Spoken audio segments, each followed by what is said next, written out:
The year was 1943, and Stalingrad had become a monument to the impossible. Not the grand intentional kind of monument with bronze statues and carved inscriptions, but the organic sort that grows from catastrophe, a sprawling necropolis of twisted steel and frozen flesh stretching across the Volga's western bank. The wind moved through the ruins with a sound that wasn't quite wind, carrying whispers that might have been imagination or might have been something worse. 300,000 German soldiers had marched into that city believing themselves invincible. Fewer than 90,000 stumbled out as prisoners, their eyes hollow with the knowledge that myths can die as thoroughly as men. The wreckage told stories in a language beyond words. A Panzer III sat embedded in what had once been an apartment building's third floor. Its turret twisted at an angle that defied physics, testament to an explosion so powerful it had launched 20 tons of steel like a child's toy. Tank treads lay scattered across frozen streets like the shed skin of metal serpents. Rifles stood planted barrel first in snowdrifts, makeshift grave markers for soldiers whose bodies had long since been buried by the endless white. The city bore Stalin's name, and in bearing it had become his proof. The German war machine that had crushed Poland in weeks, France in months, could be broken. The world had watched this breaking with something approaching religious awe. For 2 years, the Wehrmacht had seemed less an army than a force of nature, as unstoppable and impersonal as an avalanche. They had swept across Europe with such speed that mapmakers struggled to keep pace, redrawing borders faster than ink could dry. But Stalingrad had changed the equation. Here, in the frozen heart of the Soviet Union, the myth of Nazi invincibility had not merely cracked, it had shattered so completely that the sound of its breaking echoed from Berlin to Washington, from Tokyo to London. Soviet propaganda seized this victory with both hands and transformed it into something larger than military triumph. Posters appeared overnight in Moscow, showing the red flag flying over Stalingrad's ruins, with slogans declaring it the tomb of fascism, the graveyard where Hitler's ambitions came to die. Radio broadcasts carried the news east and west, north and south, each repetition adding layers of significance until the battle became less a historical event than a turning point in human destiny. For the soldiers of the Red Army, many of whom had spent 2 years retreating, losing, dying in numbers that defied comprehension, Stalingrad represented validation. They could win. They had won. And now, driven by that intoxicating knowledge, they surged westward with fury reborn. This was no longer the defensive war of 1941, when every kilometer surrendered felt like a knife twisted in the national gut. This was retribution.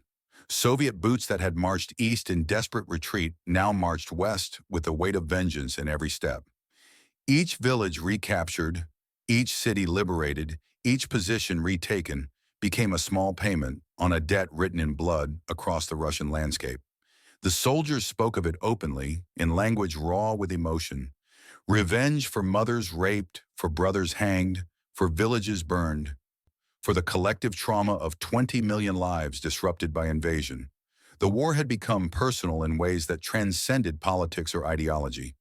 It had become animal, primal, a thing of the gut rather than the mind. The Red Army's morale climbed to heights unseen since the war's opening days, perhaps higher. In June 1941, the Soviet soldier had fought with the confidence of the unprepared, believing in his nation's strength without truly understanding the nature of the enemy he faced. Now in February 1943, he fought with something more dangerous than confidence. He fought with the proven knowledge that the enemy could bleed, could break, could die in the snow like any other man. That knowledge transformed troops. Veterans who had survived the grinding horror of the previous 2 years found themselves mentoring fresh conscripts with the authority of men who had stared into hell and walked away. The new recruits arrived at the front with eyes bright with the promise of Stalingrad, eager to add their own chapters to the story of German defeat. But wars are not won by morale alone, and the Soviet High Command understood this even as they harnessed the emotional surge. The Voronezh Front and the Southwestern Front, under the command of generals who had learned their trade through brutal trial and error, prepared for offensives designed to exploit what appeared to be the Wehrmacht's imminent collapse. General Golikov, his reputation enhanced by his role in recent operations, studied maps with the intensity of a man who sensed history's hand on his shoulder. General Vatutin, commanding forces that had helped grind the Germans down at Stalingrad, prepared his troops for the next phase with methodical care. Their orders came from Moscow with Stalin's impatience embedded in every word. Pursue, attack, liberate, crush, give the enemy no time to recover. The plan possessed elegant simplicity. German forces in southern Russia appeared disorganized, scattered, vulnerable. Intelligence reports filtered through the optimism that victory breeds suggested an army on the verge of disintegration. Soviet commanders saw an opportunity to accomplish in weeks what might otherwise take months. The complete destruction of Wehrmacht forces in the south, opening the path to Ukraine and beyond. The snow that had been Germany's enemy would become the Soviet Union's ally, slowing any organized retreat while allowing the Red Army's winter-hardened troops to maintain their momentum. T-34 tanks, designed for exactly these conditions, would lead the advance. Infantry would follow in their wake, consolidating gains, securing supply lines, ensuring that liberation became occupation, became permanent control. February arrived with temperatures that could kill an exposed man in minutes, but the offensive launched regardless. Soviet forces moved with confidence bordering on recklessness, a human tidal wave flowing westward across the frozen steppe. The advance measured itself not in meters, but in kilometers, not in hours, but in days. Kursk fell, its German defenders retreating rather than standing to fight. Belgorod followed, abandoned with a speed that seemed to confirm every optimistic assessment. City after city, town after town, the pattern repeated. Soviet forces arrived to find Germans withdrawing, positions surrendered, victories achieved with minimal resistance. Something in this pattern should have troubled the advancing commanders, but the euphoria of winning proved intoxicating enough to cloud judgment. When soldiers reported that German retreats seemed unusually orderly, that equipment was being evacuated rather than destroyed, that rearguard actions showed more discipline than desperation, these observations got filed away as curiosities rather than warnings. The prevailing narrative was too powerful, too emotionally satisfying to question. The Germans were beaten. They were running. All that remained was to chase them down and finish the work that Stalingrad had begun. On the maps in Soviet headquarters, red arrows pointed west with beautiful consistency, each one representing divisions, armies, entire fronts moving in concert toward objectives that seemed increasingly achievable. Logistics officers struggled to keep supply lines functioning across hundreds of kilometers of winter landscape, but their concerns got buried beneath the urgency of maintaining momentum. Tank commanders burned through fuel reserves at rates that would have alarmed peacetime accountants. But this was war, and war had its own accounting system, where speed mattered more than efficiency. Infantry marched until their feet bled, then marched further, because the enemy was running, and running enemies must be chased. The next jewel on the map gleamed with particular significance. Kharkov, Ukraine's second-largest city, sat at the intersection of rail lines that made it strategically invaluable. Its factories had produced tanks and aircraft before the war. Under German occupation, they had been repurposed to serve the Wehrmacht's needs. Recapturing Kharkov would strike both a practical and symbolic blow. Practical because of its industrial and transportation value, symbolic because its liberation would demonstrate that even major urban centers could be wrested from German control. As February progressed, Soviet forces closed in on the city with expectations running high. Kharkov would fall. Of this there seemed little doubt. But doubt, dismissed and ignored, had already begun whispering in the frozen forests south of the advance, where German forces were moving with purpose that contradicted the narrative of collapse. If Soviet commanders had possessed the ability to see beyond their own optimism, they might have noticed the pattern emerging in the German retreat. Bridges were being destroyed methodically, not frantically. Supply depots were being evacuated completely rather than partially abandoned. Units that disengaged from combat did so in good order, maintaining formation integrity, communicating with adjacent forces, behaving less like a broken army than like chess pieces being deliberately repositioned. The Wehrmacht wasn't fragmenting, it was consolidating. And in the command centers where German officers planned their next moves, a name had begun circulating with the weight of hope in desperate times. Manstein. Field Marshal Erich von Manstein, architect of the Crimean victory, one of the few senior commanders whose reputation had not been permanently tarnished by the Eastern Front's brutal mathematics. Manstein had been given command of Army Group South with instructions that bordered on the impossible: stabilize the situation, prevent total collapse, salvage something from the catastrophe that Stalingrad had created. He had studied the maps, assessed the forces available to him, and seen what others had missed. The Soviets were advancing too fast, stretching their supply lines too thin, exposing their flanks with the confidence of an army that believed itself unopposed. Manstein saw this not as a crisis but as an opportunity, the kind that appears perhaps once in a campaign if a commander possesses both the vision to recognize it and the courage to act. The Soviets expected continued retreat. They anticipated disorganization, demoralization, defeat internalized to the point where meaningful resistance became impossible. What they did not expect, what their intelligence had not prepared them for, what their optimism had blinded them to seeing, was the possibility that German retreat might be strategic rather than desperate, that the Wehrmacht might still possess the capability to strike back with devastating force. In his headquarters, Manstein assembled his staff and began explaining a plan that transformed defensive collapse into offensive opportunity. His fingers traced lines on maps that to less imaginative minds represented only the Soviet advance. But Manstein saw beyond the present moment into the near future, into the geometry of converging forces and exposed flanks.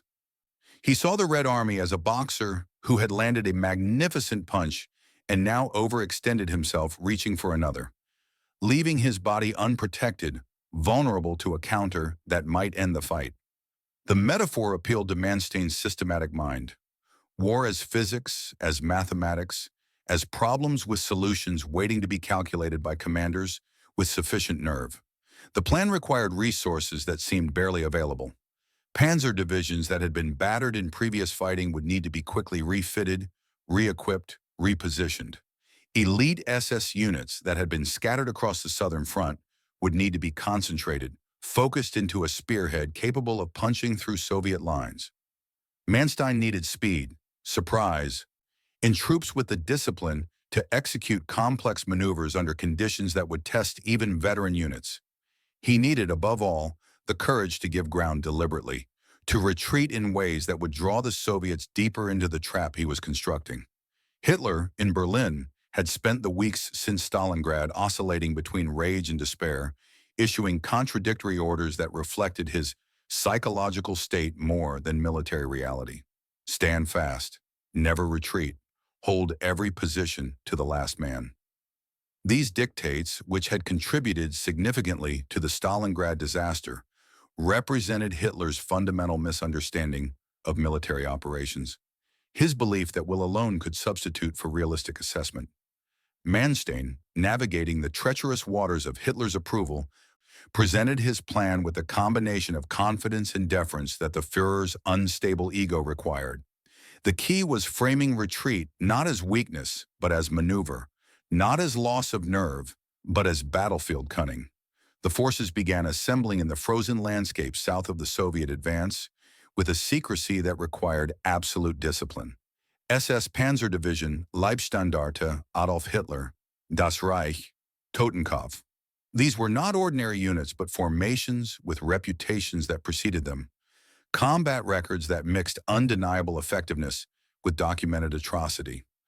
Their soldiers wore the runes and lightning bolts of the Waffen-SS, marks that identified them as the ideological core of Nazi military power. They were fanatics, yes, but fanatics with training that exceeded standard Wehrmacht units, equipment that often received priority allocation, and a willingness to fight with intensity that made them valuable in exactly the kind of desperate situation Manstein faced. The Tiger tanks arrived from repair depots and reserve formations, their 60-ton bulk making them nightmares to transport, but devastatingly effective once in position. Each Tiger represented a mobile fortress, its 88-millimeter gun capable of destroying Soviet T-34s from ranges that made counterfire nearly impossible. Ammunition trucks followed, then fuel convoys, then the infinite logistics tail that modern warfare demanded. Supply officers worked around the clock, coordinating movements that had to appear random to Soviet reconnaissance, while actually following precise schedules designed to position forces for maximum impact when the counterattack began. Manstein imposed strict radio silence on mobile formations, knowing that Soviet intelligence monitored German communications with increasing sophistication. Orders traveled by motorcycle courier and staff car, a slower method, but one that denied the enemy electronic intelligence that might reveal the trap before it could close. Tank crews were briefed on their objectives without being told the larger plan, compartmentalization that reduced the risk of compromising information falling into enemy hands. The Germans were relearning lessons they had taught others in 1940.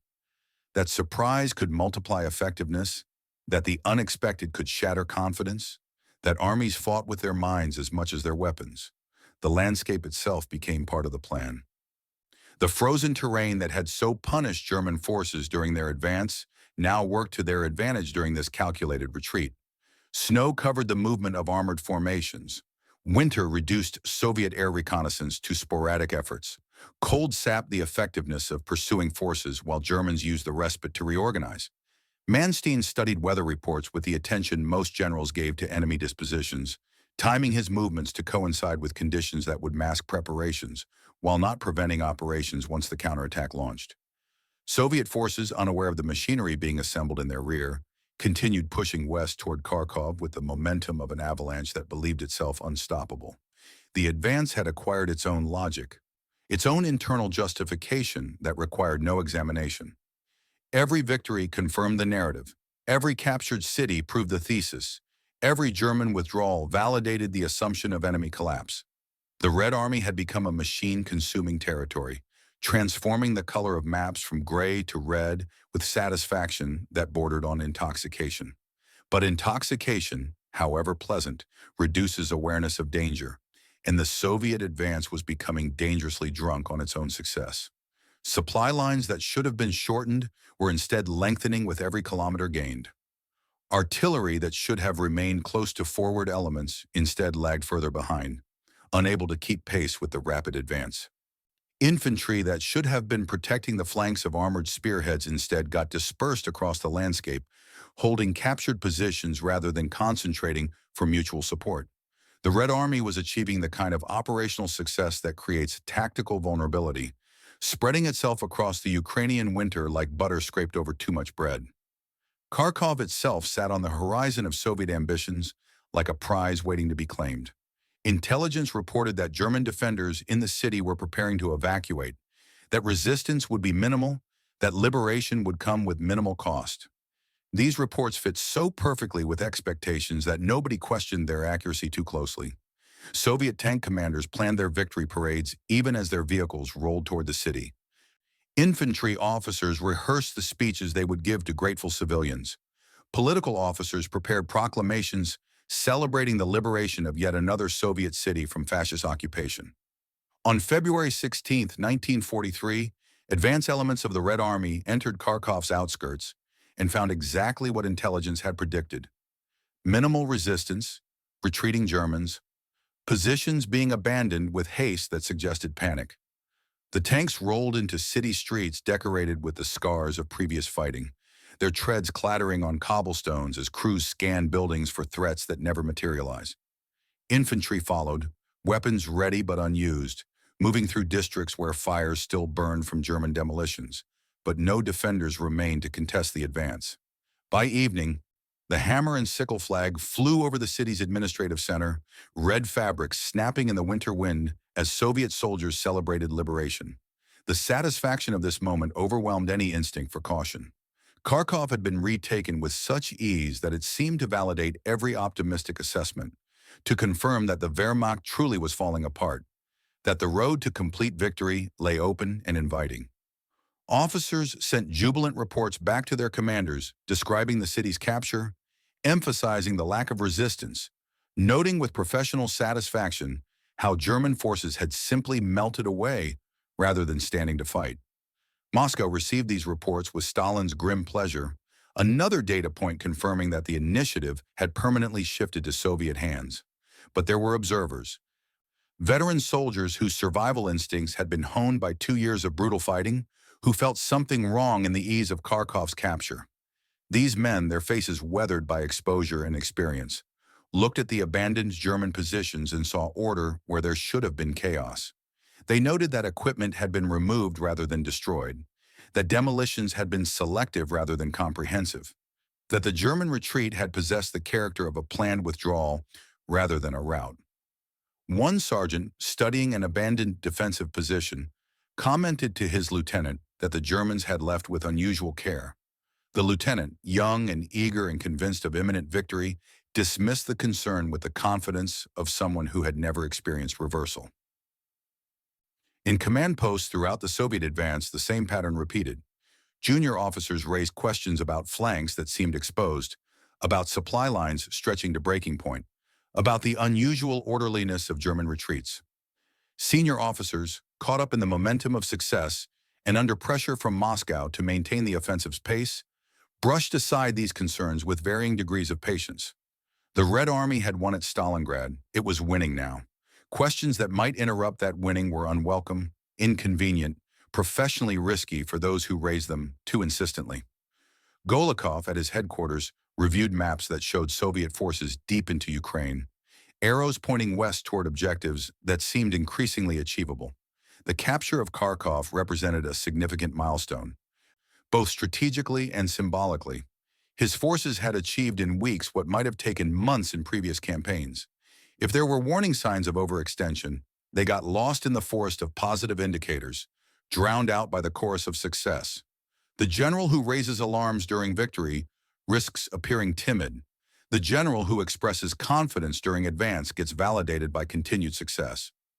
Golikov, like his counterparts across the front, chose confidence.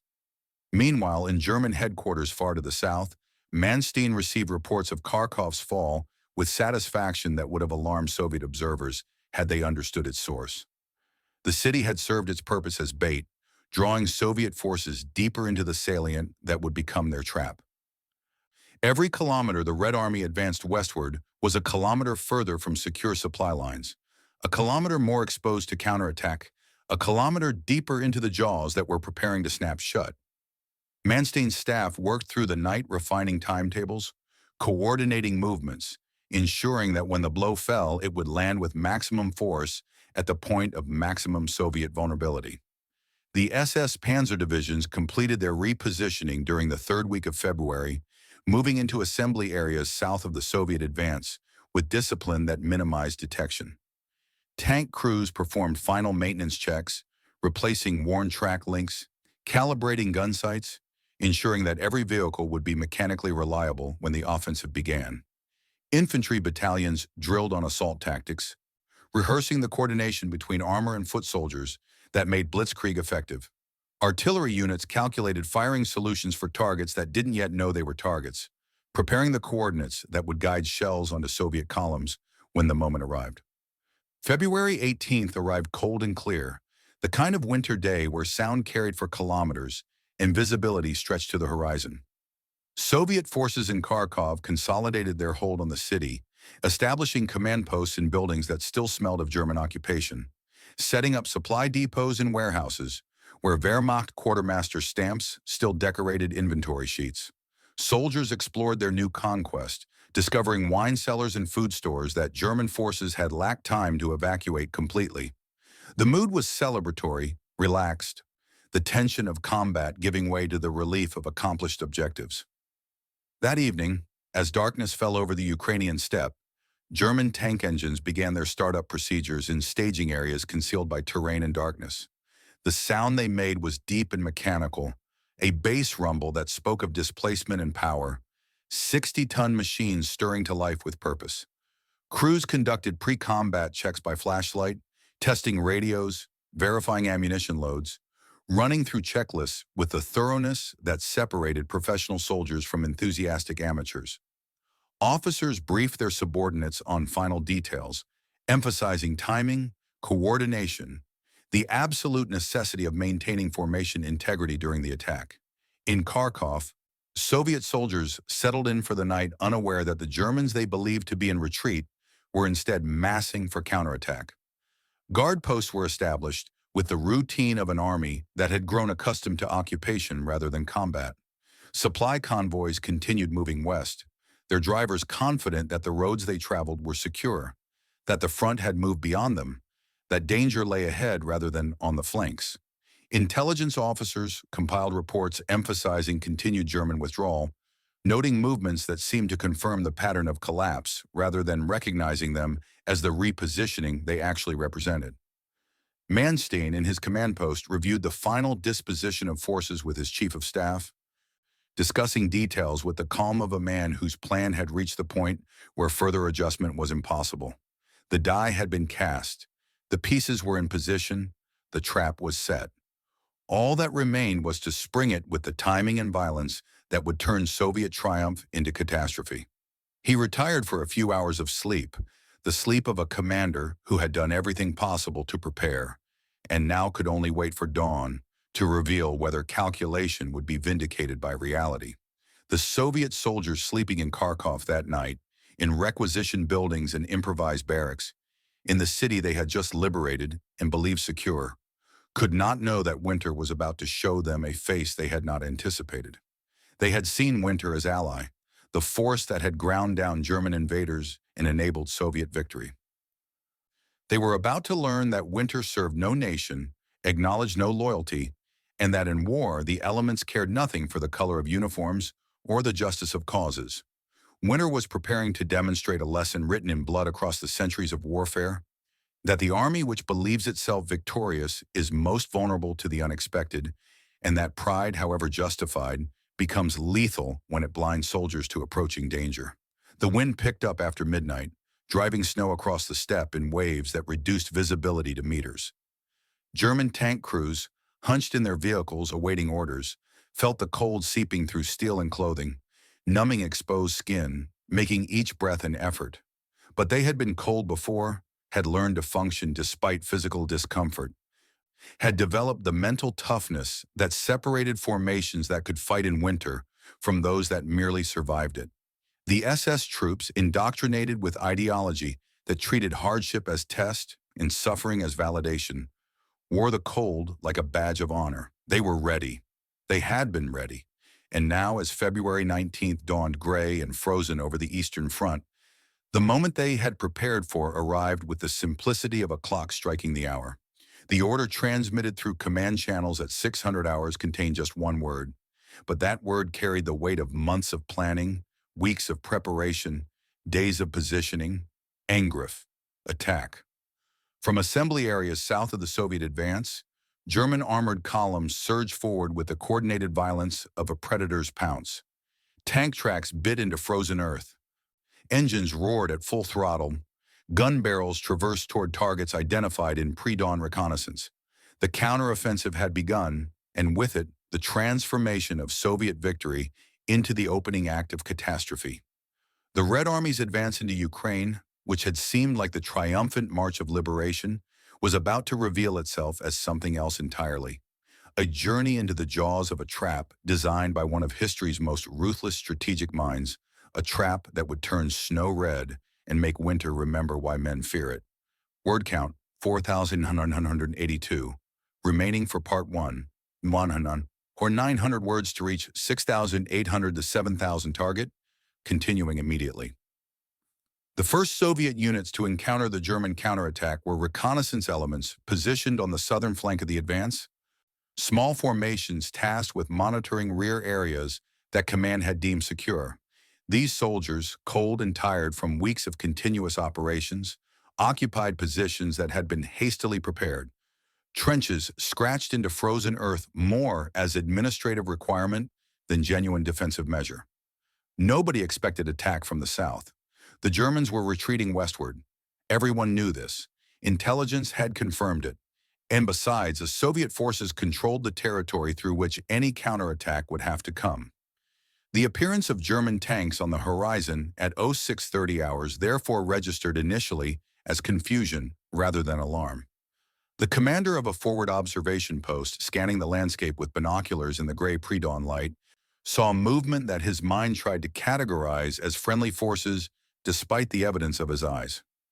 Tank silhouettes that were wrong for T-34s, moving in formation, too precise for retreating forces, approaching with speed that suggested purpose rather than flight. He reached for his radio handset, awareness crystallizing into urgency as the sound of tank engines carried across the snow, growing louder with each second. His transmission, crackling with static and tension, contained information that Soviet command was unprepared to process. German armor and strength, advancing rapidly from the south, contact imminent. The response from higher headquarters reflected the cognitive dissonance that accurate intelligence creates when it contradicts established narrative. Are you certain? Could these be isolated units? How many tanks exactly? The questions came rapid fire, each one revealing the difficulty of accepting that the situation had fundamentally changed. The observation post commander, watching through his binoculars as the German formation resolved into clearer detail, counted vehicles with rising dread. Not a raid, not a spoiling attack. This was assault in strength, coordinated movement of what appeared to be multiple battalions, perhaps an entire division, armor supported by mechanized infantry and self-propelled guns. His final transmission, sent moments before German artillery opened fire on his position, contained 3 words that would be repeated across the Soviet front in the coming hours. 3 words that marked the end of one phase of the campaign and the beginning of another. They are attacking. The German assault struck the Soviet flank with violence that shocked even veteran units accustomed to the Eastern Front's brutality. This was not the tentative probing of a weakened force, but the hammer blow of an army that had rediscovered its strength, concentrated its resources, and aimed them at a point of maximum vulnerability. Panzer IVs and Tigers led the advance, their guns engaging Soviet positions from ranges that made effective return fire nearly impossible. The Tigers, especially with their thick frontal armor and powerful 80 mm guns, moved across the battlefield like medieval knights armored against lesser weapons, destroying T-34s with single shots that turned Soviet tanks into funeral pyres. Behind the armor came the SS Panzer Grenadiers, mechanized infantry mounted in half-tracks that kept pace with the tanks, ready to dismount and assault any position that threatened the advance. These troops fought with intensity that mixed training with fanaticism, tactical skill with ideological fervor. They had trained for exactly this kind of operation: rapid breakthrough, exploitation of success, maintaining momentum regardless of casualties. The SS divisions had been given the spearhead role, not just because they possessed good equipment, but because their commanders knew they would push forward even when prudence suggested caution, that their political indoctrination made them willing to take risks regular Wehrmacht units might hesitate to accept. Soviet forces caught in the path of this onslaught found themselves facing a tactical nightmare. Their positions, oriented to defend against threats from the west, offered little protection against attack from the south. Anti-tank guns that might have been devastating if properly positioned were useless, their fields of fire blocked by terrain or friendly positions. Artillery, which should have been the great equalizer, was scattered across the landscape, unable to concentrate fires on the rapidly moving German columns. Tank units that might have counterattacked were dispersed. Many vehicles low on fuel or ammunition after weeks of continuous advance, maintenance deferred in the urgency of exploitation. The Soviet chain of command, optimized for offense rather than defense, struggled to respond to the crisis with appropriate speed. Orders that should have taken minutes to transmit and execute instead consumed hours, as the bureaucratic machinery of military hierarchy ground through its procedures. Unit commanders who recognized the immediate danger and attempted to react independently often found their initiatives contradicted by orders from higher headquarters that had been composed hours earlier, based on situations that no longer existed. The Red Army, so effective when advancing against a retreating enemy, discovered the terrible difficulty of shifting from offense to defense while under heavy attack. By mid-morning, the German penetration had reached 15 kilometers deep, a wedge driven into Soviet positions that threatened to split entire armies. Radio intercepts picked up by German intelligence units revealed the growing panic in Soviet communications, the requests for reinforcements that couldn't be provided, the orders to counterattack that units lacked the strength to execute. Manstein, monitoring these reports from his command post, allowed himself satisfaction rare for a commander of his temperament. The trap was closing exactly as planned, the Soviets reacting exactly as predicted, their overextension transforming from advantage to fatal liability. The northern pincer of the German assault launched several hours after the southern attack to maintain surprise and prevent Soviet forces from reorienting to meet both threats simultaneously, struck with equal violence against positions even less prepared. Here, the Soviet troops had advanced so far west that many units believed themselves completely secure, their attention focused forward rather than on flanks that seemed protected by the depth of the advance.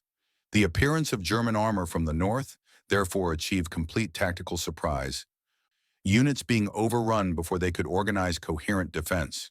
Command posts captured with officers still studying maps that showed Germans retreating rather than attacking.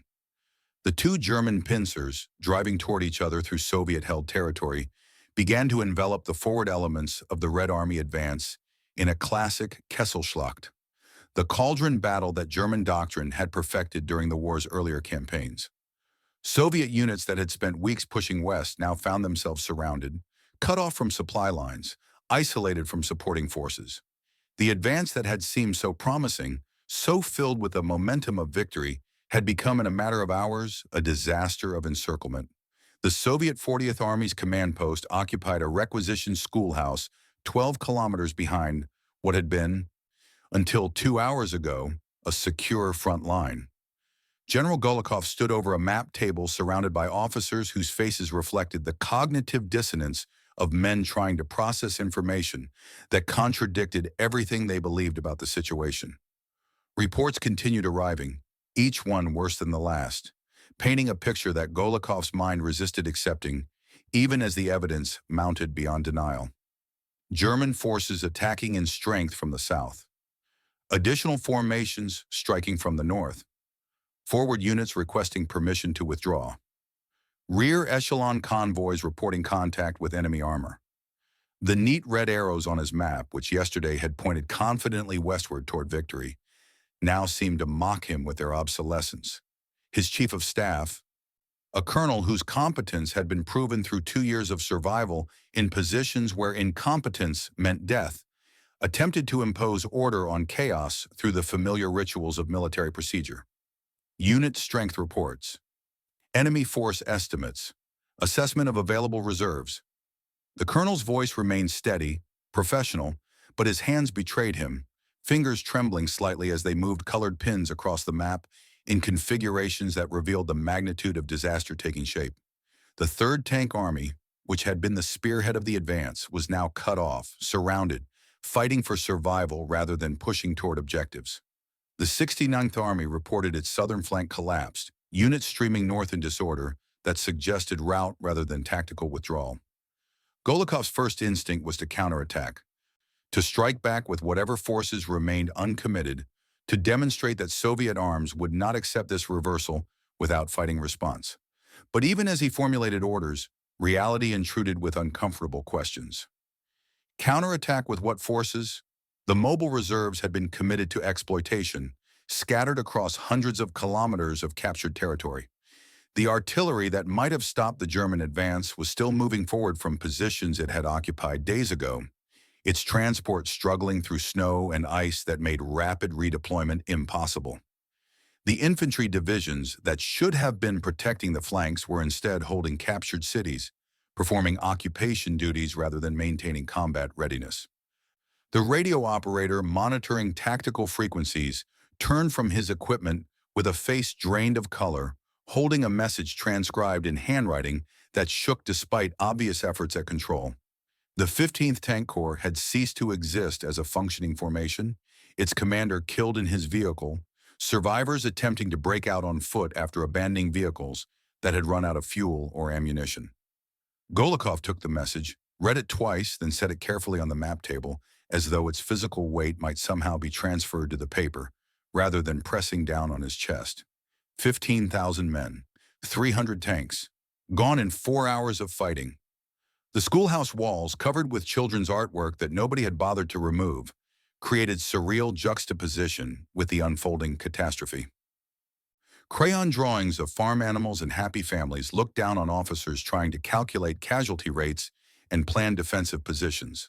A portrait of Stalin, standard in every public building, regarded the scene with the generalized benevolence of propaganda imagery, utterly disconnected from the reality that Soviet forces were being systematically destroyed by an enemy that was supposed to be in retreat. Golikov felt the weight of that disconnection, the gap between what Moscow believed was happening and what was actually occurring on the frozen steppes of Ukraine. Outside, the sound of artillery grew closer, no longer the distant rumble of someone else's battle, but the immediate thunder of combat approaching the command post itself.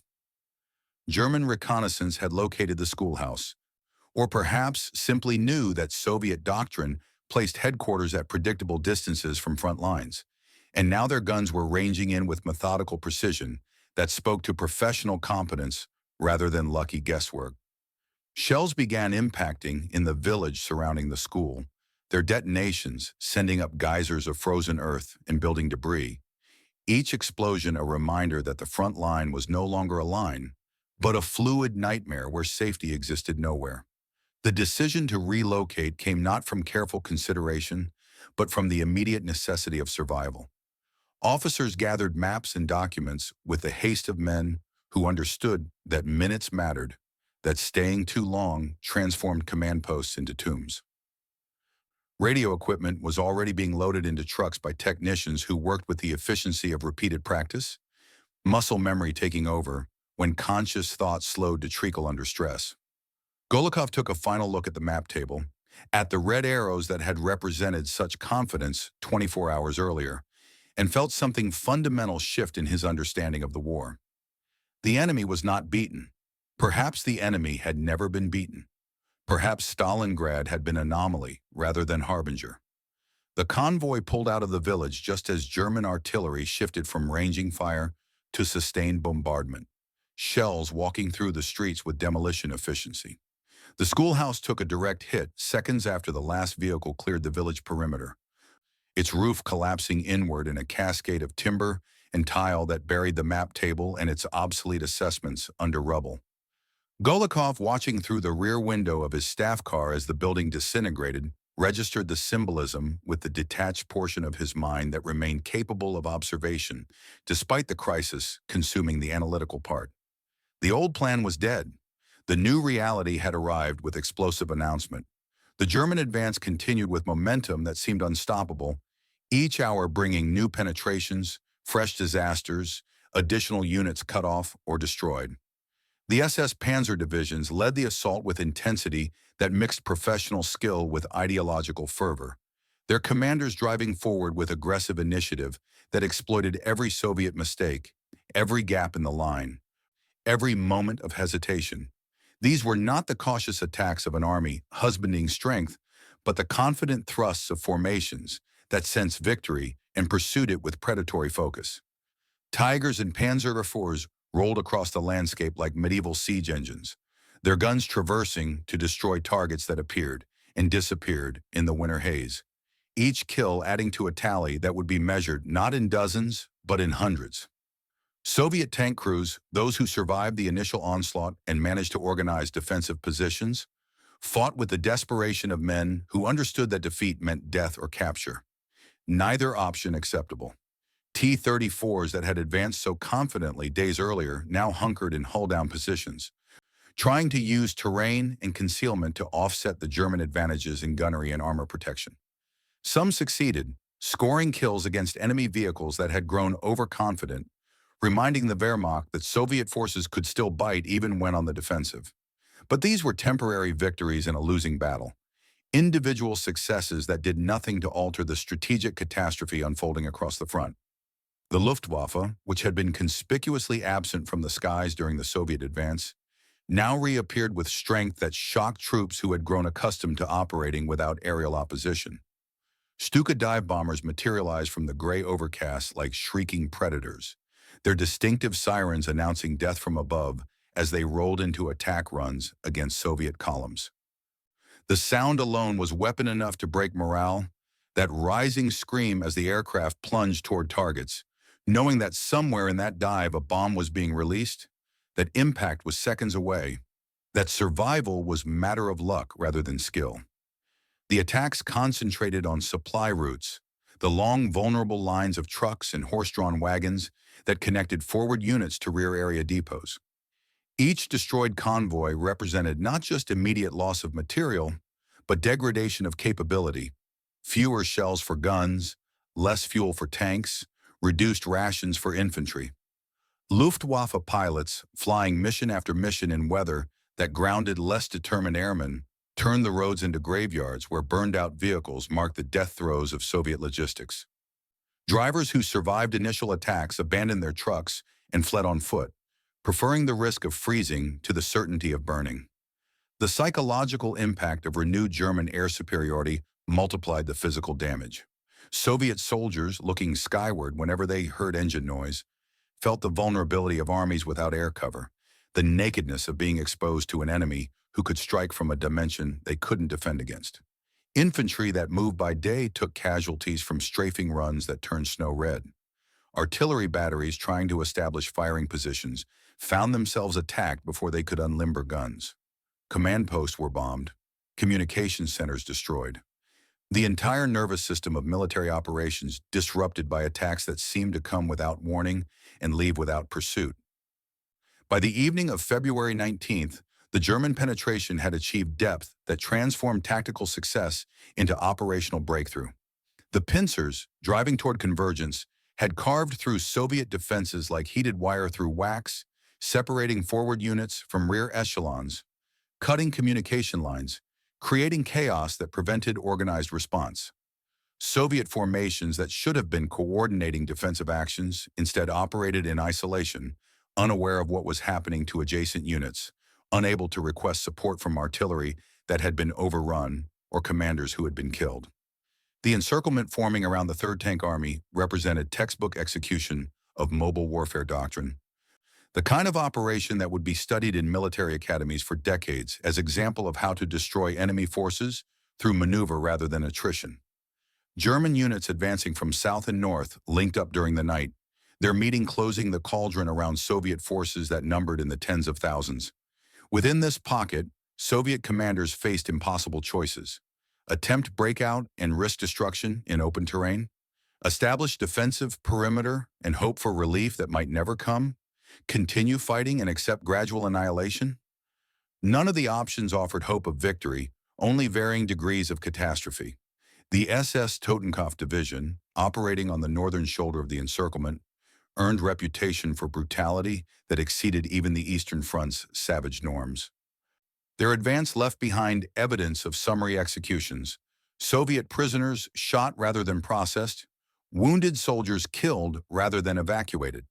The division's very name, Death's Head, reflected an ethos that treated warfare as ideological crusade rather than military necessity, that saw enemy soldiers not as fellow humans in unfortunate circumstances, but as subhuman obstacles to be eliminated with maximum efficiency. Reports filtering back to German headquarters documented atrocities with bureaucratic precision. Prisoners executed in batches, wounded denied medical care. Villages suspected of harboring partisans burned with their inhabitants.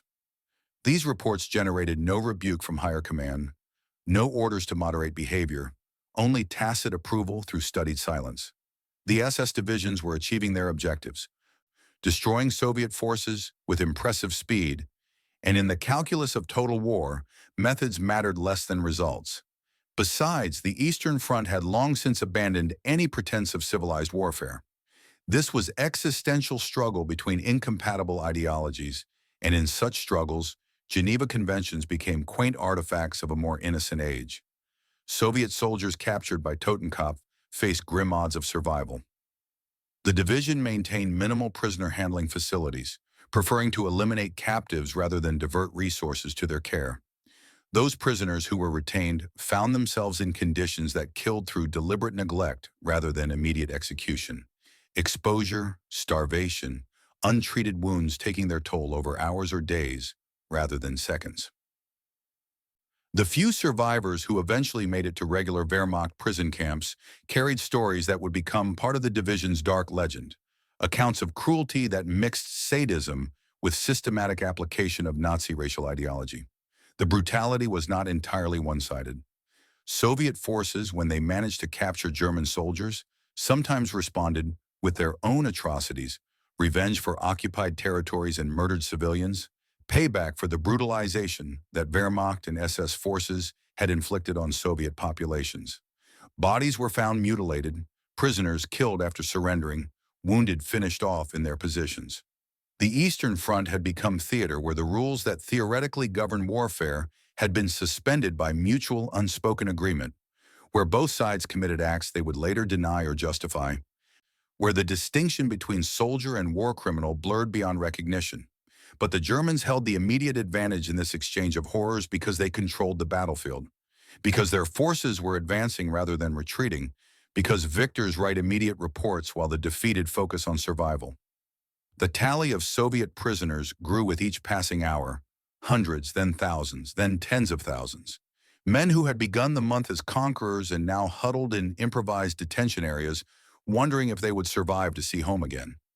German guards, many of them barely older than teenagers, watched over these masses with the mixture of contempt and fear that conquerors feel toward the conquered, knowing that in other circumstances the roles might easily be reversed. February 20th dawned on a front transformed beyond recognition from 48 hours previous. What had been Soviet offensive had become German counteroffensive. What had been German retreat had revealed itself as tactical repositioning. What had been confident Soviet advance had crystallized into encircled disaster. The maps in Soviet headquarters, redrawn continuously to reflect deteriorating situation, showed pockets and salients and penetrations, a geometry of defeat that generated orders increasingly divorced from reality. Moscow demanded counterattacks that couldn't be mounted. Stalin, informed of the crisis by subordinates who understood that bearing bad news to the Vozhd carried personal risk, responded with disbelief that morphed into rage when repeated reports confirmed the catastrophe's reality. Golikov, operating from his relocated command post in a farmhouse basement, confronted the impossibility of his position. He lacked forces to counterattack effectively, lacked supplies to sustain defensive operations, lacked mobility to conduct strategic withdrawal before the German pincers completed their encirclement. His best divisions were trapped in pockets where they would be destroyed piecemeal. His logistics infrastructure had been shattered by air attack and armored penetration. His communication with higher headquarters functioned sporadically, radio transmissions interrupted by German jamming or atmospheric conditions or equipment failure. He was commanding an army that was ceasing to exist as coherent force, transforming into a collection of isolated units, fighting individual battles without coordination or mutual support. The psychological weight of this realization manifested physically. Golikov felt his chest tighten, his breathing becoming conscious effort rather than automatic function, the stress of command during catastrophe taking toll that no amount of experience could fully prepare for. His staff looked to him for decisions that might salvage something from disaster, for orders that would demonstrate continued control over events spiraling beyond control. But what decisions existed when every option led to further loss? What orders made sense when the enemy held all advantages and time worked against every Soviet plan? He drafted a message to Moscow describing the situation with honesty that might cost him his position or his freedom or his life. Stalin's tolerance for failure being measured in terms that made military setback potentially career-ending or worse. The Germans had achieved complete surprise. Soviet forces were overextended and undersupplied. The counteroffensive had shattered 3 armies and threatened to destroy 2 more. Immediate reinforcement was essential, but probably impossible given the speed of German advance. Withdrawal was necessary, but might be too late given the encirclements already forming. The message concluded with the bald admission that the situation was critical and deteriorating. Golikov signed it, handed it to his communications officer, and felt a strange relief that comes from having acknowledged catastrophe openly rather than trying to conceal it behind optimistic fiction. The German advance toward Kharkov began as exploitation of success rather than planned objective. But as Manstein monitored the situation from his headquarters, the symbolic value of retaking the city became increasingly apparent. Kharkov had been Germany's to lose and Soviet Russia's to win. Its recapture would not only restore German control over strategically vital transportation hub, but would also provide psychological victory to counter Stalingrad's trauma. The Wehrmacht needed proof that it could still win, that the Eastern Front was not simply long retreat punctuated by disasters. Kharkov offered that proof. Orders went out to redirect forces toward the city, to shift from encirclement operations to direct assault, to transform tactical success into strategic symbol. The units selected for this mission understood the stakes. Kharkov would be contested, its defenders fighting with the desperation of men who knew that losing the city meant admitting that Soviet liberation had been temporary, that German power could reassert itself even after catastrophic defeat. The fighting would be urban and therefore brutal, house-to-house combat that favored defenders and generated casualties at rates that made field commanders wince. Soviet forces remaining in Kharkov received orders to hold at all costs, the phrase that military commanders use when they mean fight to the death, when strategic considerations override tactical common sense. The city's garrison, reinforced by stragglers from broken units and local militia volunteers, prepared defensive positions with the thoroughness of men who understood they were not leaving alive unless they defeated the assault. Buildings were fortified, streets were barricaded, anti-tank guns were positioned at intersections. The city that had changed hands multiple times during the war was about to become battlefield yet again. The civilians caught in this approaching maelstrom faced impossible choices. Those who had celebrated Soviet liberation weeks earlier now confronted the prospect of German return, knowing that occupation forces would view them as potential partisans or collaborators with the Soviets. Many who had the means fled eastward, joining refugee columns that clogged roads and competed with military traffic for scarce resources. Those who lacked transport or couldn't abandon homes remained, hiding in cellars and hoping that somehow the battle would spare them, that they might survive in the gaps between combatants, that luck or prayer might keep them alive through what was coming. February 21st brought German forces to Kharkov's outskirts, reconnaissance elements probing defenses, while main assault formations assembled for coordinated attack. The city, viewed through field glasses from German observation posts, looked like organism preparing to resist invasion. Smoke from defensive fires, movement of troops between positions, the flash of artillery positioned for counter-battery work. Soviet defenders had used the brief respite since liberation to improve positions that Germans had abandoned, turning the city into something approaching fortress. Taking it would require the kind of assault that consumed lives wholesale, that measured progress in meters rather than kilometers, that tested unit cohesion and soldier morale in ways that open-field warfare never matched. The assault began at dawn on February 26, German artillery preparation walking through defensive zones with systematic thoroughness, each barrage targeting positions identified by reconnaissance or revealed by previous probing attacks. The bombardment lasted 90 minutes, longer than doctrine usually recommended, but necessary given the strength of Soviet preparations. Shells demolished buildings, cratered streets, destroyed prepared positions, filled the air with dust and smoke that reduced visibility to meters. When the barrage lifted, infantry and armor moved forward together, the coordination between arms that German doctrine emphasized, allowing them to support each other through the killing zones that urban warfare created. Soviet defenders, deafened by the bombardment and disoriented by its violence, nonetheless rallied to resist the assault with determination that impressed even the attackers. Machine guns opened fire from concealed positions. Anti-tank guns engaged German armor at point-blank range. Infantry with Molotov cocktails attempted close assaults on vehicles that had penetrated too far without adequate support.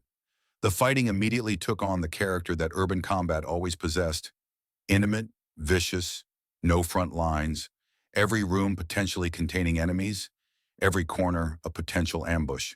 The Leibstandarte Adolf Hitler Division, assigned the mission of capturing central Kharkov, pushed into the city with aggression that generated casualties on both sides at rates that shocked junior officers unfamiliar with urban warfare's arithmetic. Each block required separate assault. Each building needed to be cleared room by room.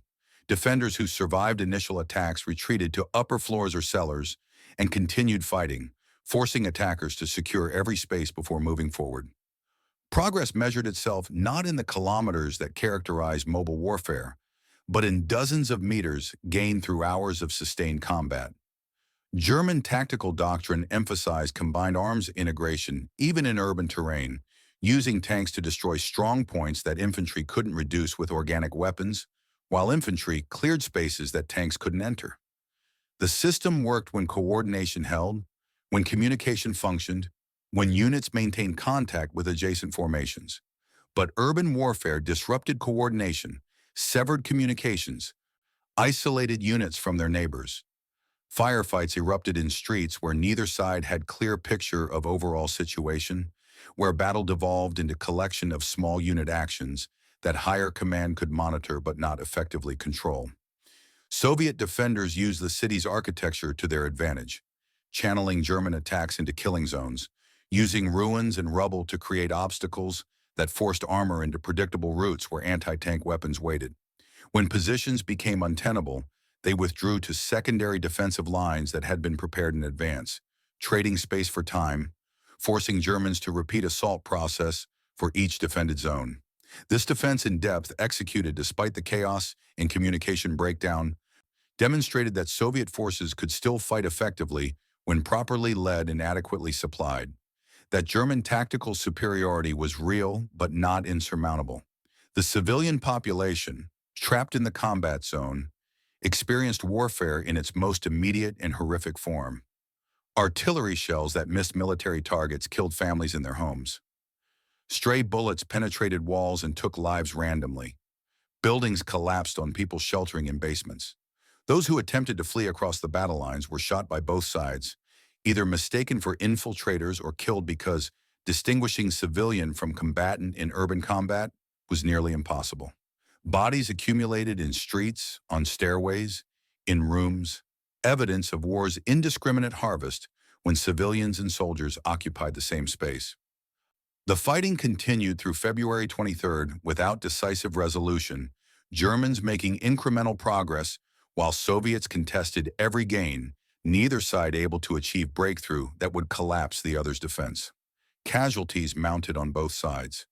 German medical stations filled with wounded, whose injuries reflected urban combat's particular horrors.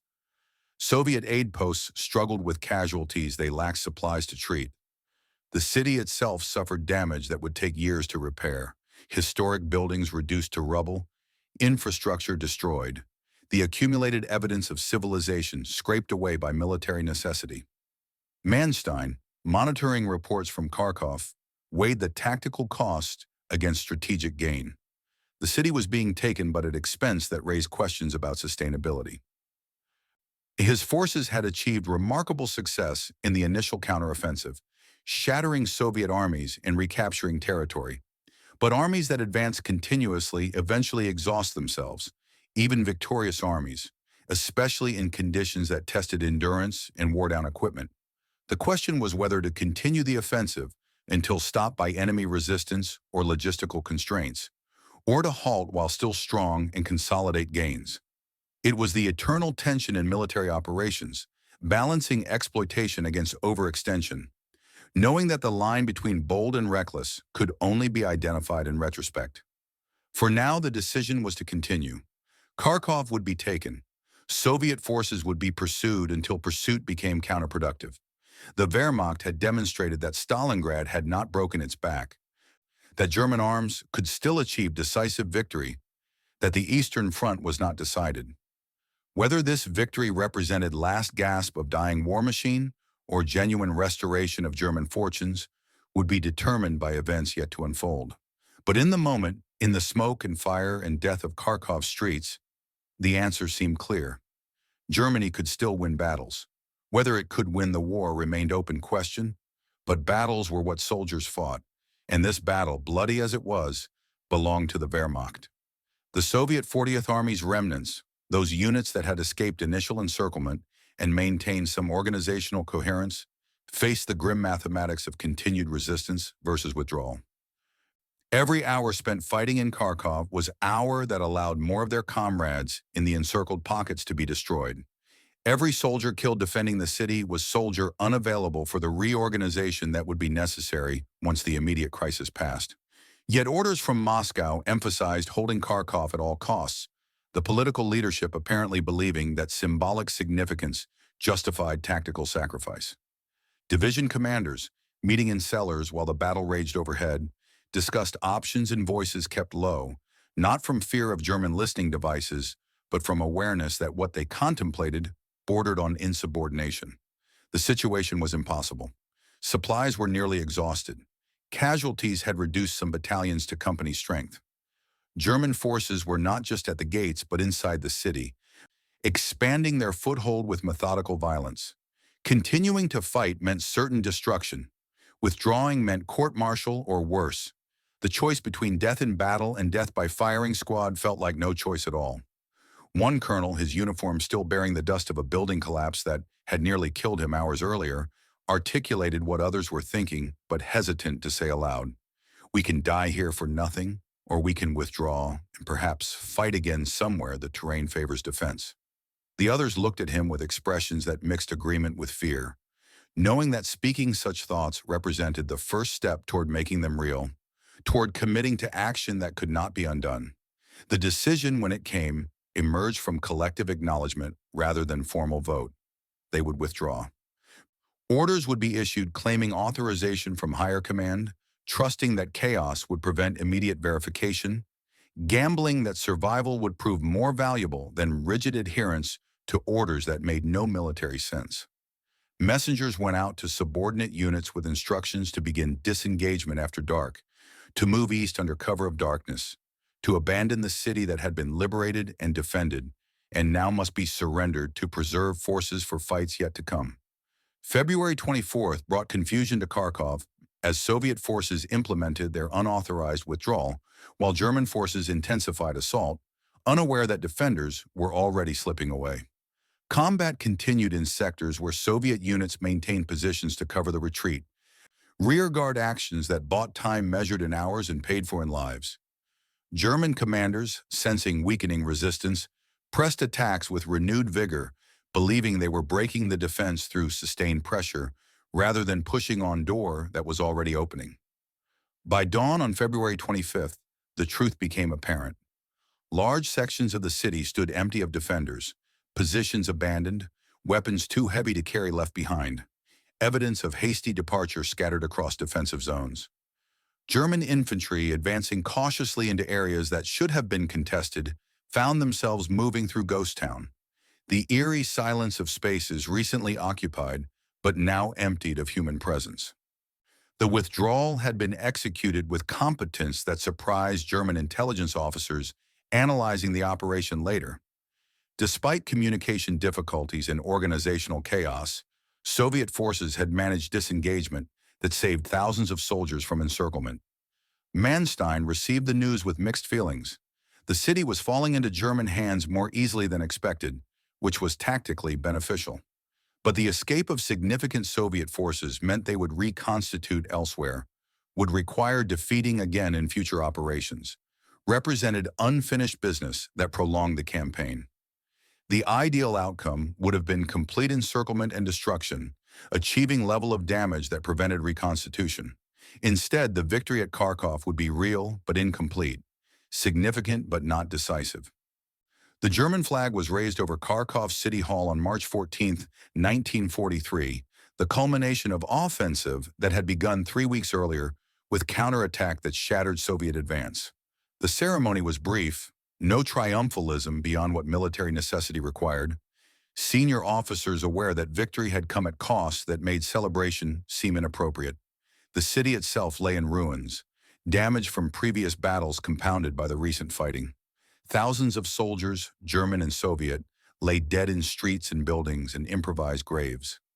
Tens of thousands more had been wounded, their recovery uncertain, their return to combat doubtful.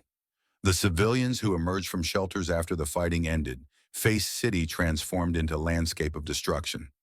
Buildings they had known since childhood were rubble. Streets they had walked daily were cratered and blocked.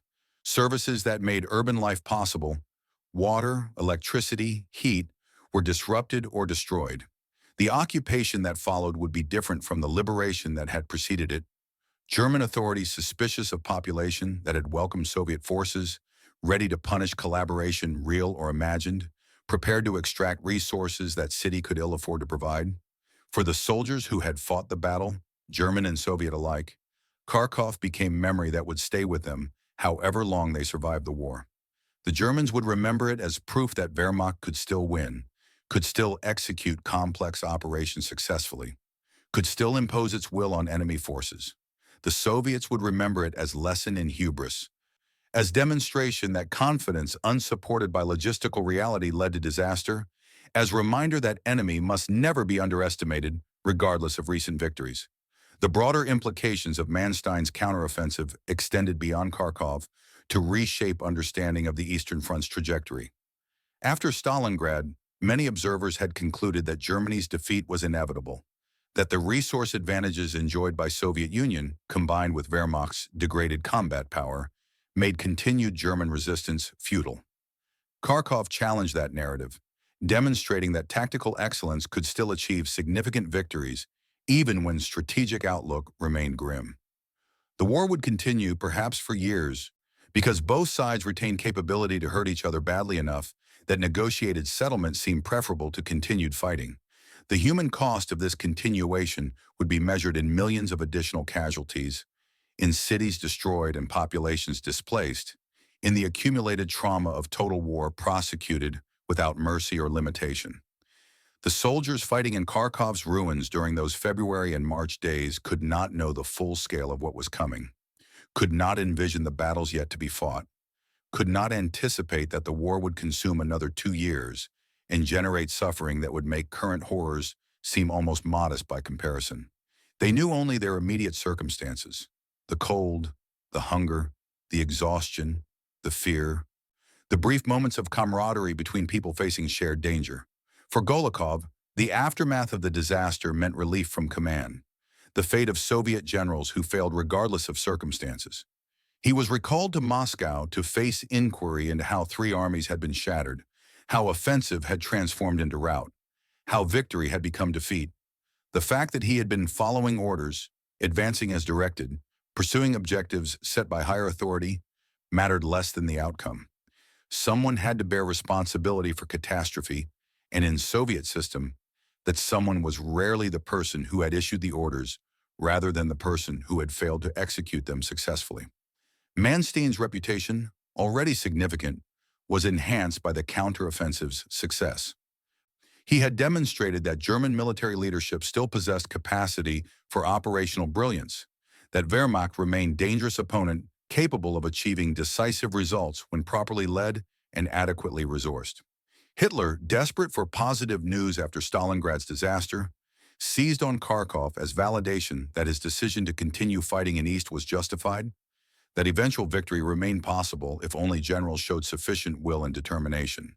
The fact that Manstein's success had come through accepting temporary retreat, through trading space for advantage, through violating Hitler's standing orders against withdrawal, got conveniently overlooked in celebration of outcome. The spring Rasputitsa, the mud season that made military operations nearly impossible in Ukraine, was approaching. Both sides would use the pause to reorganize, to absorb lessons from recent fighting, to prepare for summer campaigns. The Germans would plan their offensive at Kursk, the massive armored assault that would represent Wehrmacht's last gasp of offensive capability in the east. The Soviets would prepare defenses in depth designed to bleed German armor white, to transform enemy attack into killing ground, to demonstrate that lessons of Kharkov had been absorbed and would not be repeated. But that lay in the future, in the present, in the ruins of Kharkov and the frozen fields surrounding it. The snow was beginning to melt, revealing what winter had concealed. Bodies emerged from drifts where they had been buried or abandoned. Destroyed vehicles shed their white camouflage to reveal the twisted metal underneath. The landscape of war, which snow had made clean and almost beautiful in its terrible way, became ugly again as spring approached, as the truth of what had happened became visible in ways that winter had mercifully obscured. The weeks between late February and mid-March transformed Kharkov into a laboratory for studying how cities die. Not the sudden death of aerial bombardment that erased neighborhoods in minutes, but the slow strangulation of urban warfare, where buildings fell brick by brick, where streets were contested meter by meter, where the infrastructure that made civilization possible was severed one utility at a time. Water pipes froze and burst, their contents flooding basements where families sheltered. Gas lines ruptured, filling enclosed spaces with fumes that killed silently before anyone noticed danger. Electrical systems failed, plunging districts into darkness that made night operations treacherous for attackers and defenders alike. The city was dying, and 20,000 people were trapped inside watching it happen. Maria Kovalenko, a schoolteacher who had remained in her apartment despite having multiple opportunities to evacuate, kept journal during these weeks that would later provide historians with civilian perspective on urban combat. Her entries, written in margins of children's notebooks because proper paper had long since been exhausted, documented the degradation of daily life with precision that contrasted sharply with the chaos she described. February 26. No water for 3 days now. We melt snow in pots, but there is never enough and it tastes of smoke. The fighting on Sumskaya Street continued all night. February 28th. The Petrovs in apartment 4B are dead. A shell came through their kitchen window while they were eating. March 10th. I saw German soldiers shoot a man who was carrying a white flag. They searched his body and took his boots. Her building, a 4-story apartment block constructed in the 1930s with the optimistic solidity of Soviet architecture, sat 4 blocks from what had become the main line of German advance. This proximity made it valuable as observation post, firing position, command center, depending on which army currently controlled it. Soviet forces had used the roof for machine gun nests until German mortar fire made that position untenable. German infantry had briefly occupied the ground floor until Soviet counterattack drove them out in fighting that left the entry hall decorated with blood that froze into dark patterns on the tile. Now the building existed in no man's land, technically belonging to neither side, practically serving as shelter for civilians who had nowhere else to go, and soldiers from both armies who sought temporary refuge from combat. The residents who remained, perhaps 30 people from the original 90, had developed unofficial protocols for coexisting with military occupation.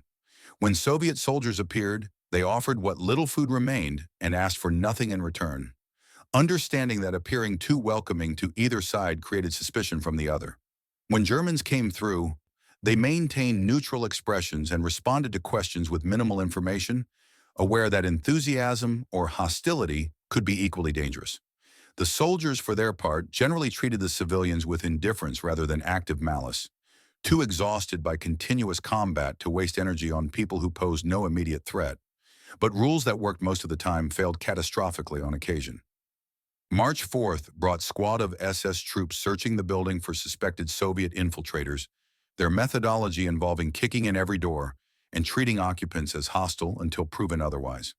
They found Yevgeny Sokolov, a 48-year-old factory worker who had been drafted into local militia the previous month, hiding in a closet still wearing remnants of his uniform. The SS's Unterscharführer leading the squad asked no questions, made no attempt to determine if Sokolov was active combatant or deserter or simply man trying to survive.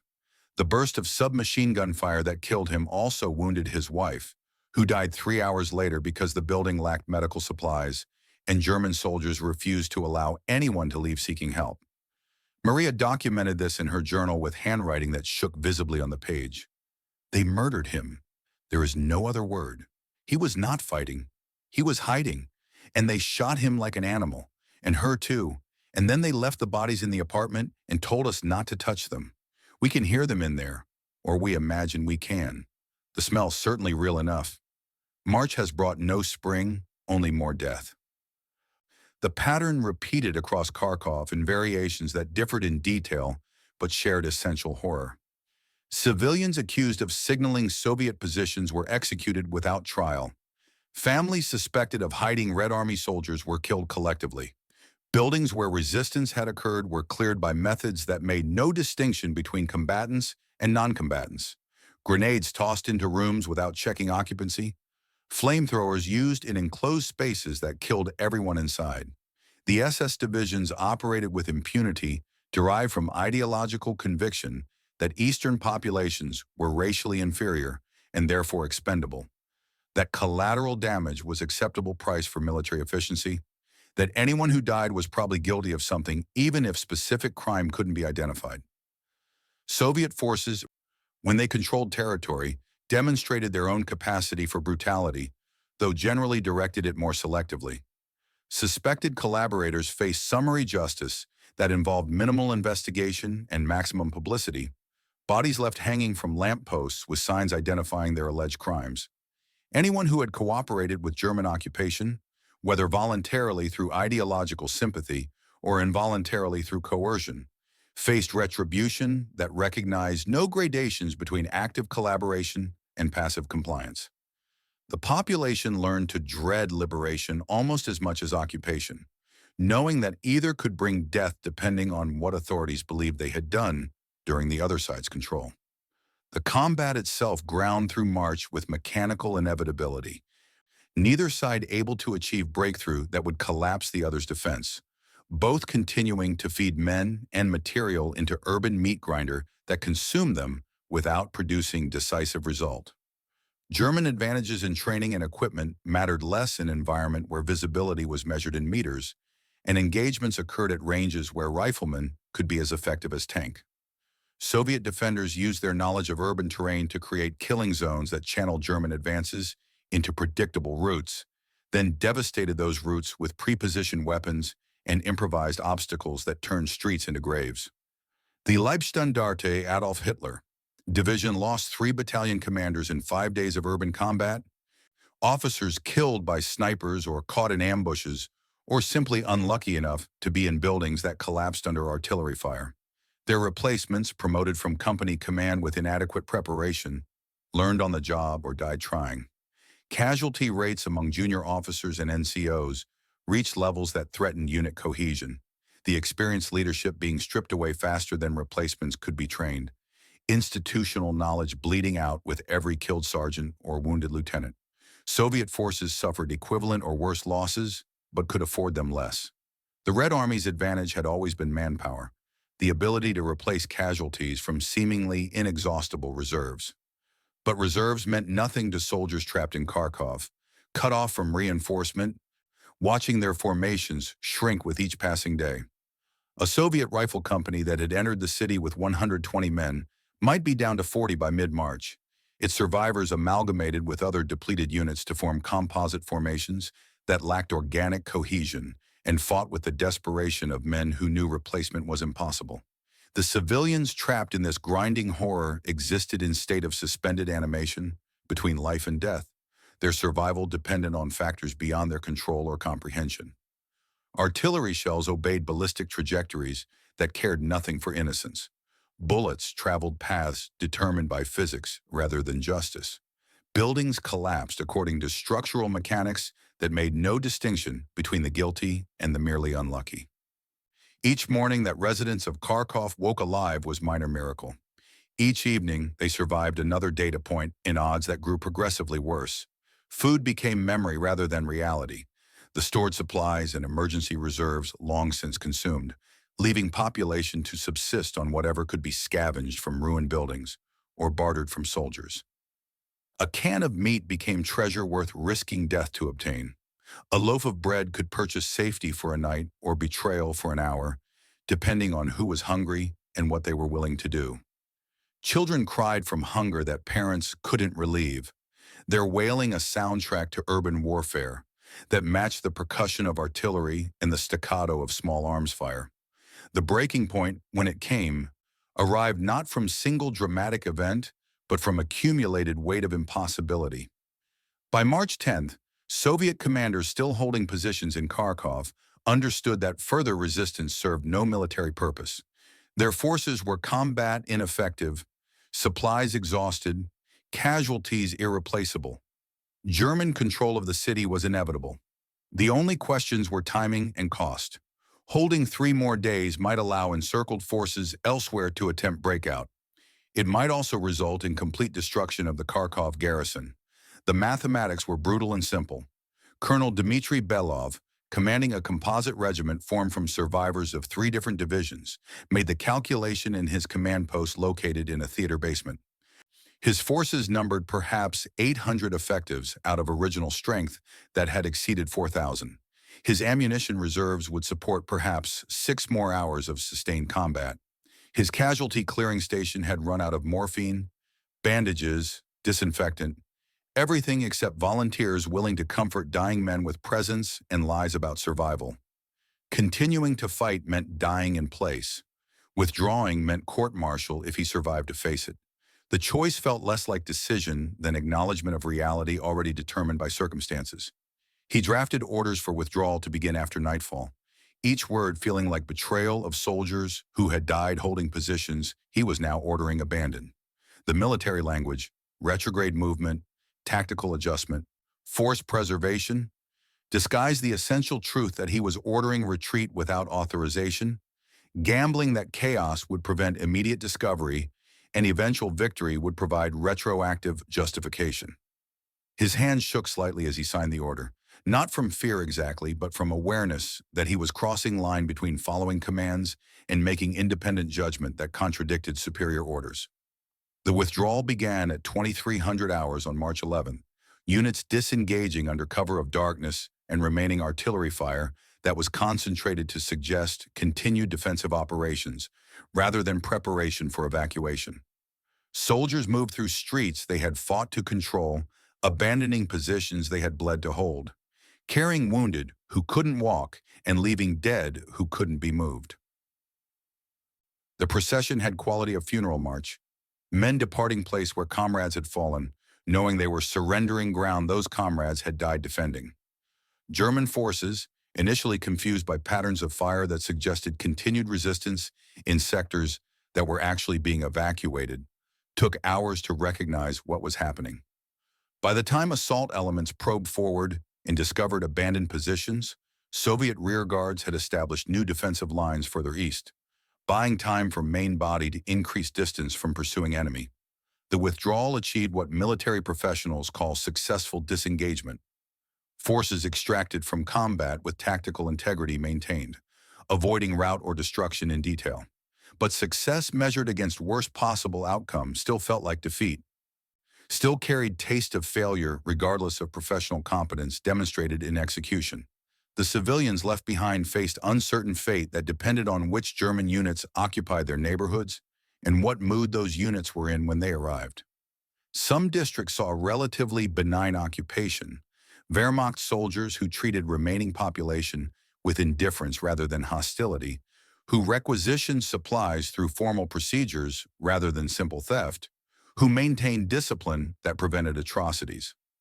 Other areas experienced the SS at their worst, systematic looting followed by violence that seemed recreational rather than necessary, cruelty inflicted because ideology permitted it and commanders encouraged it and unit culture celebrated it.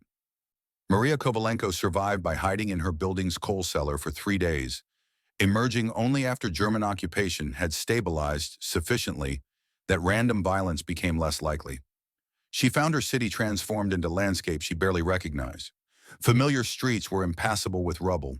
Landmarks that had oriented her entire life were demolished. Neighbors she had known for years were dead or missing, or forever changed by what they had witnessed and endured. Her journal entry for March 15th consisted of a single sentence. "We are alive, but I'm not sure that's better than the alternative."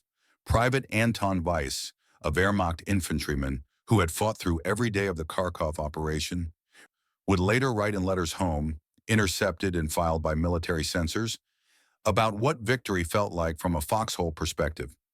"We have taken the city, and they say this is great triumph.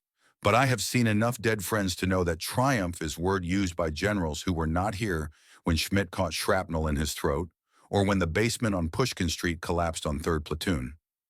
We won. I am alive." These facts seem unrelated. His testimony, buried in archives for decades, captured what official histories could not. That tactical success measured by map markers bore little resemblance to the experience of individuals who had purchased that success with trauma they would carry until death. The final tally of Kharkov's battle defied precise calculation because record-keeping had collapsed along with everything else. Soviet forces lost somewhere between 25 and 40,000 killed, with additional tens of thousands wounded or captured. German casualties were lighter but still significant, perhaps 8,000 dead and 20,000 wounded across the various formations involved in the offensive. Civilian deaths numbered at least 5,000, possibly twice that, the true figure unknowable, because many bodies were never recovered or identified, buried under collapsed buildings or consumed by fires, or simply lost in chaos that prevented systematic accounting. Equipment losses were staggering. The Red Army left behind more than 600 tanks, destroyed or abandoned when fuel ran out or mechanical failures made them immobile. Artillery pieces numbering in hundreds were lost, some destroyed by crews that lacked transport to evacuate them, others captured intact when Soviet positions were overrun before destruction could be accomplished. Thousands of vehicles, from trucks to staff cars to motorcycles, were scattered across the battlefield, testimony to logistical collapse that had transformed Mobile Army into foot-bound refugees. For the German forces, victory at Kharkov represented validation after Stalingrad's trauma, proof that Wehrmacht retained capability to achieve significant success even against numerically superior enemy. Manstein's reputation, already substantial, grew to near mythical proportions. He had executed operational masterpiece, achieving results that exceeded reasonable expectations given forces available and circumstances prevailing. The counter-offensive would be studied in military academies for generations as example of how superior generalship could multiply combat power, how maneuver could substitute for mass, how psychological understanding of enemy could be weaponized as effectively as tanks or artillery. But beneath the tactical success lay strategic reality that no amount of brilliant generalship could overcome. Germany was losing the war. Not immediately, not obviously, but inexorably. The mathematics were brutal and simple. Soviet Union could afford losses that would cripple Germany. Soviet industry, relocated beyond the Urals and protected from German air attack, was producing tanks and artillery at rates that exceeded German capacity to destroy them. Soviet manpower reserves, though depleted by 2 years of catastrophic casualties, still numbered in millions. Meanwhile, Germany's industry struggled under Allied bombing. German manpower was stretched across multiple fronts. German fuel supplies were constrained by lack of petroleum and inadequate synthetic production. Manstein understood this, though he rarely articulated it explicitly. In his reports to Hitler and discussions with fellow officers, he maintained facade of confidence about eventual victory, emphasizing what Wehrmacht could still accomplish with proper leadership and adequate resources. But in private moments, in conversations with trusted subordinates, the truth emerged. They could win battles. They could inflict disproportionate casualties. They could demonstrate tactical superiority. But absent political settlement or miracle that fundamentally altered strategic balance, the outcome was predetermined. Germany would lose because its enemies possessed resources it lacked and willed to use those resources regardless of cost. Manstein, promoted and decorated for his success, began planning next operations with awareness that time was not Germany's ally. Every month, the strategic situation deteriorated. Every battle consumed resources that couldn't be fully replaced.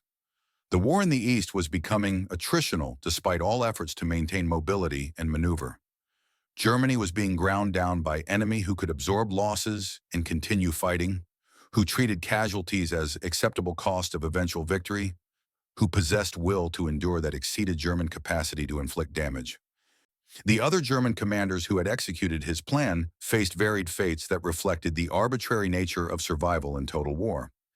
General Oberst Hermann Hoth, whose panzer forces had delivered the southern blow, would continue commanding on the Eastern Front until the war's final year, when Hitler's paranoia about aristocratic generals would see him dismissed. SS Obergruppenführer Paul Hauser, who had led the SS Panzer Corps through the Kharkov operation, would lose an eye in later fighting but survive the war, his military competence never quite erasing the stain of the organization he served.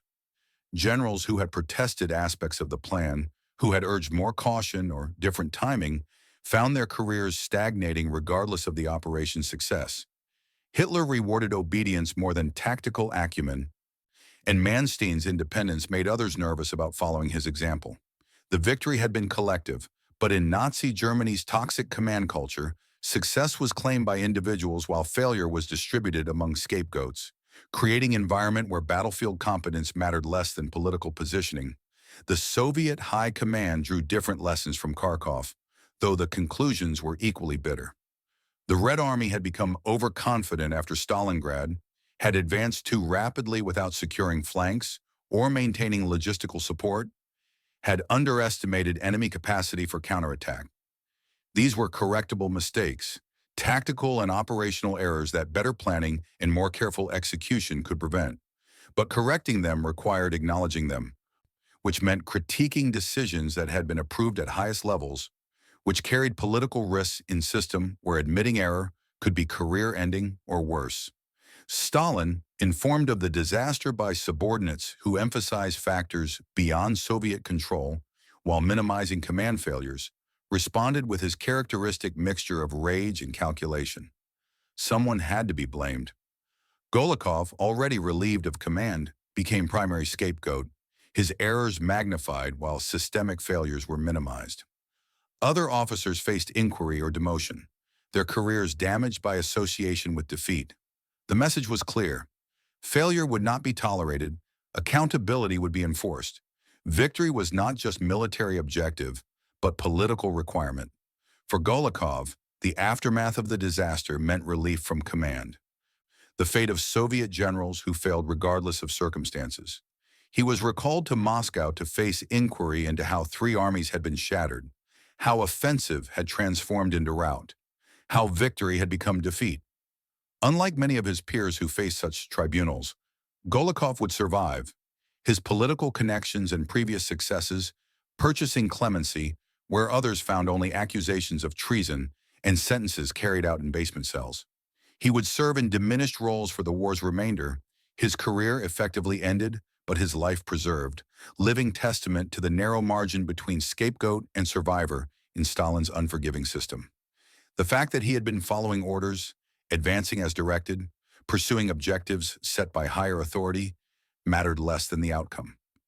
Someone had to bear responsibility for catastrophe, and in Soviet system, that someone was rarely the person who had issued the orders rather than the person who had failed to execute them successfully.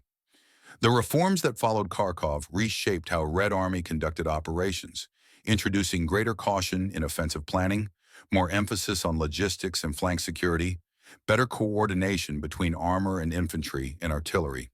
These changes were purchased with blood spilled in Ukrainian winter, lessons learned at cost of tens of thousands of casualties.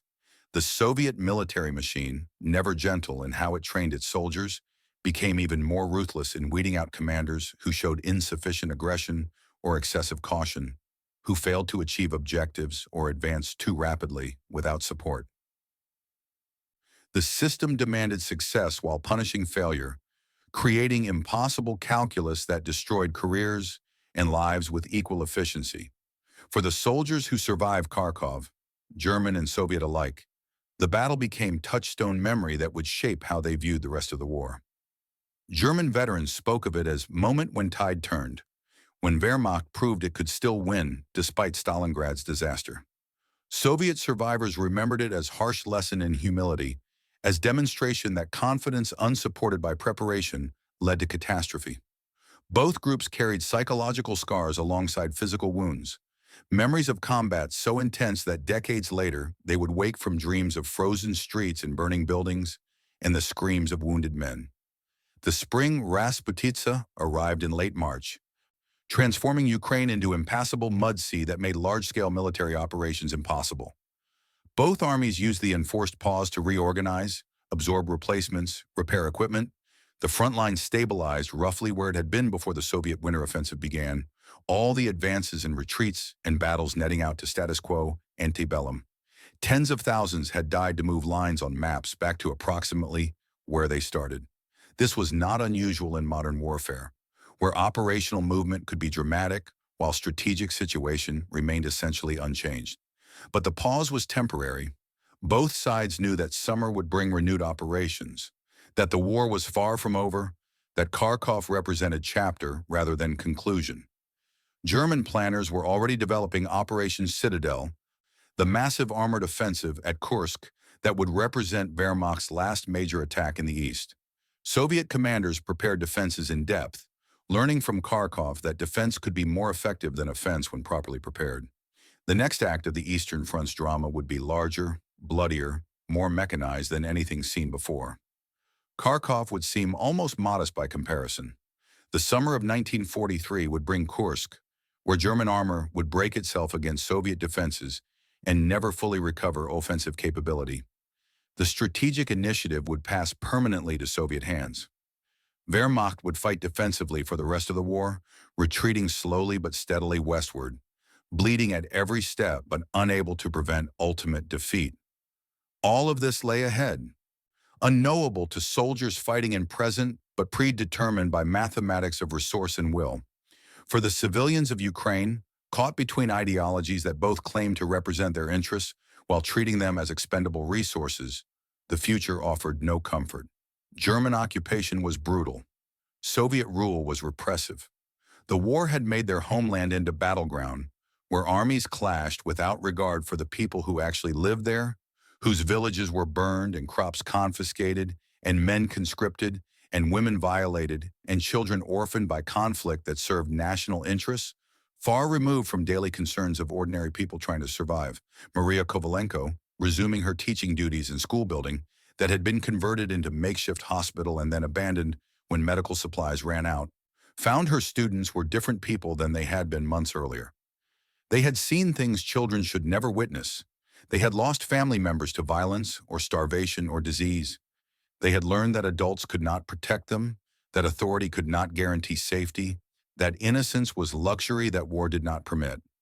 She taught them mathematics and history and grammar with the same dedication she had always shown, but the material felt hollow, disconnected from reality they inhabited. What use was education when the world was ending?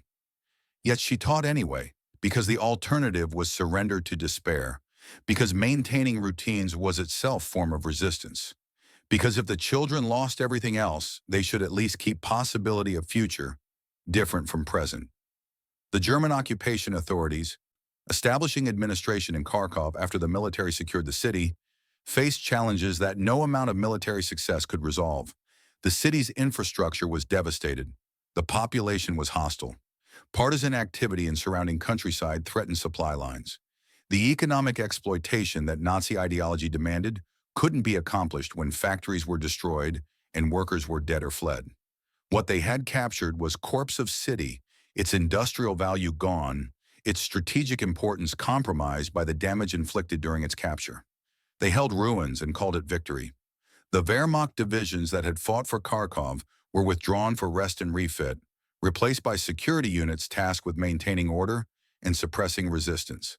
The SS divisions moved to new sectors, new battles, leaving behind reputation for brutality that would outlast any tactical achievements they had earned.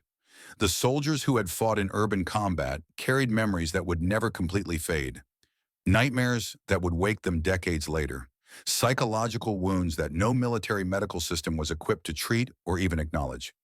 Yet in the moment, in the muddy spring of 1943, the war's outcome remained uncertain enough that both sides continued fighting with belief that victory was possible. The German soldier maintaining his position on Kharkov's outskirts believed his sacrifice served cause that could succeed. The Soviet soldier training for next offensive believed his efforts would contribute to eventual triumph. Both were partially right and partially wrong. Both would kill and die in numbers that made Kharkov seem like preliminary bout before main event. The legacy of Kharkov extended beyond its immediate participants to shape how both sides understood the war. For Germany, it demonstrated that tactical excellence could still achieve success, that Wehrmacht remained a dangerous opponent, that defeatism was premature. These beliefs, while partially justified by evidence, encouraged continuation of war that was already strategically lost, prolonging conflict and multiplying casualties. The ability to win battles became cursed when it prevented recognition that winning battles wasn't enough, that strategic situation demanded political settlement rather than military continuation. For Soviet Union, Kharkov reinforced lessons about German military competence, about danger of underestimating enemy, about importance of logistics and preparation. These were valuable insights that would inform how Red Army fought for rest of war. But they came at price measured in tens of thousands of casualties, in captured territory and lost equipment, in psychological trauma that touched everyone involved. The education was necessary but expensive, purchased with blood and suffering that could never be fully justified by subsequent success. The historians who would later analyze Kharkov would debate its significance, some arguing it was a crucial turning point that delayed German defeat and thereby prolonged war, others maintaining it was tactical footnote to strategic inevitability. Both interpretations contain truth. Manstein's counteroffensive was brilliant execution that achieved remarkable results. It was also ultimately futile, delaying but not preventing outcome determined by factors beyond military control. War is not chess game where tactical excellence guarantees victory. War is brutal contest of wills and resources where strategy matters more than tactics, where endurance outlasts brilliance, where the army that can afford to lose often defeats the army that cannot. The snow that had covered Kharkov during the battle melted in spring warmth, revealing landscape transformed by violence into something barely recognizable as human habitat. Buildings stood as hollow shells, their windows empty sockets staring at nothing. Streets were scarred with craters and littered with debris that would take months to clear. The trees that had lined boulevards were shattered stumps, their branches harvested for firewood or destroyed by explosions. Nature would eventually reclaim what war had devastated. Grass growing over graves, trees sprouting from ruins. The physical evidence of combat slowly eroded by time and weather. But the psychological scars would persist, carried by survivors who would pass trauma to children and grandchildren, embedding the war's horror into cultural memory that would last generations.